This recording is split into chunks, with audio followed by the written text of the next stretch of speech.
In order to ensure the safety of cars, a high degree of testing must be done. In today's society, car companies use technologically advanced dummies to perform these tests and see how various car scenarios affect the human body. However, in previous years, this standard was not always upheld, leading to ethical debate. In 1993, Heidelberg University in Germany was found to have used 200 bodies for car safety research. These human cadavers were both adult and child bodies and promoted a public outrage. Similar tests began to be done by companies in the USA, prompting the National Highway Traffic Safety Administration's support. We need that type of data to find out how people are injured in crashes, to know what areas of the body are injured under what conditions.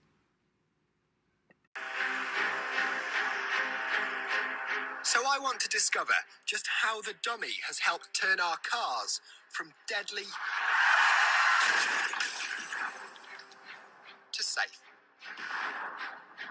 And understand just how his evolution has driven the development of car safety systems. But our story begins not with car safety, but in the post-war boom of the aerospace industry, where the very first crash test dummy was not made of rubber and steel, but flesh and bone. As men looked to fly faster and higher, they were exposed to greater and greater G-forces, both in flight and in the event of a crash. The problem was no one knew what the human body could withstand. Enter Colonel John Stapp, a US Air Force doctor and human crash test dummy.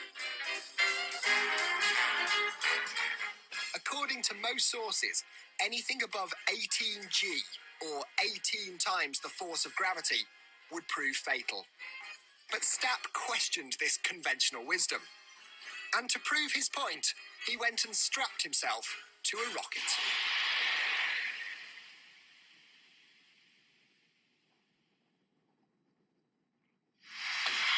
Over the next 8 years, he exposed himself to a series of increasingly extreme tests.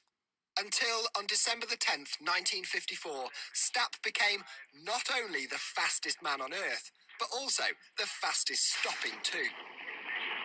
As after accelerating to 632 miles an hour, his rocket sled hit the world's most sophisticated water brake. It came to a complete stop in 1.1 seconds.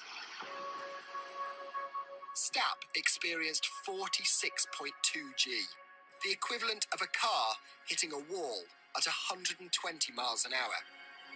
Bursting nearly every capillary in his eyeballs, he was left temporarily blind, heavily bruised, but alive. Colonel Stapp gave us an important starting point, and from then on, people can look at our biomechanical response to impacts and exactly what we can tolerate. Colonel Stapp was instrumental in making fast jets safer. In fact, they got so safe, he noticed that the US Air Force were, ironically enough, losing more men to car crashes than they were to planes. He then quickly realised his sled work could be adapted for use in the growing debate over seatbelts in the car industry. The problem was Stapp had finally reached his personal limit, and other human volunteers were few and far between. So, with crude dummies already in military use, in 1956, Stapp conscripted one of these into the domestic car industry.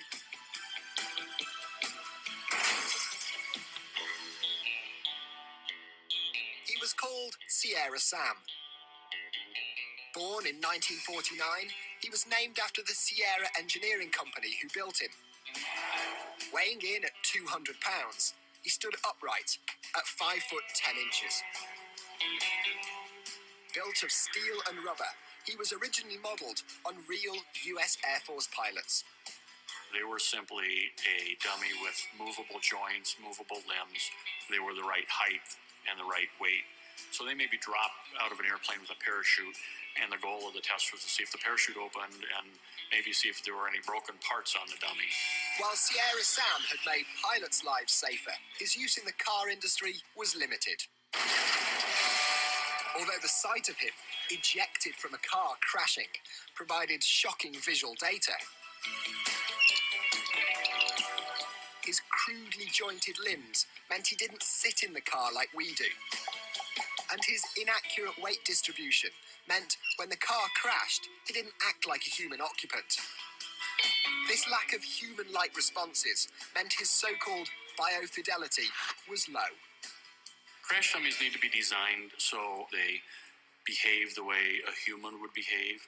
As an example, the ribs of a crash dummy are designed so they compress the same amount as a human rib cage would compress. The difference is the dummy's ribs are designed not to break. Instead, we measure injury risk in that crash test. Although he didn't make the grade, Sierra Sam is considered the grandfather of all modern dummies, providing the inspiration upon which later dummies would build as they set out on a quest for greater, more improved biofidelity. Catherine, age 20, states, I think that realistically a human cadaver wouldn't even give accurate results, as a corpse functions differently than a living person. Therefore, it is not worth it to sacrifice the bodies, as humans have the right to dignity even after death. Peter, age 21, said, it depends on whether or not they agreed to be a part of the research study and donate their bodies to research.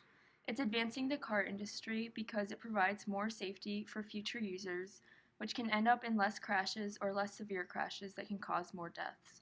So it comes to it ethically if the person signs a form saying they give permission to donate their body to research. If they didn't sign anything or give permission, companies don't have the right to use their bodies. The dead still have rights on how they are prepared for burial and their family wishes. If they sign something in their will, companies have to respect what they want. Jesse, age 20, states that, ethically, I believe that we should respect the body of a cadaver and not perform tests or studies if there is no consent present. The human body is something that is sacred and should be respected. If consent is not present, I believe that there should be no mutilation of the body. If there is consent, I think that experiments should be performed as they will help to medically advance technology.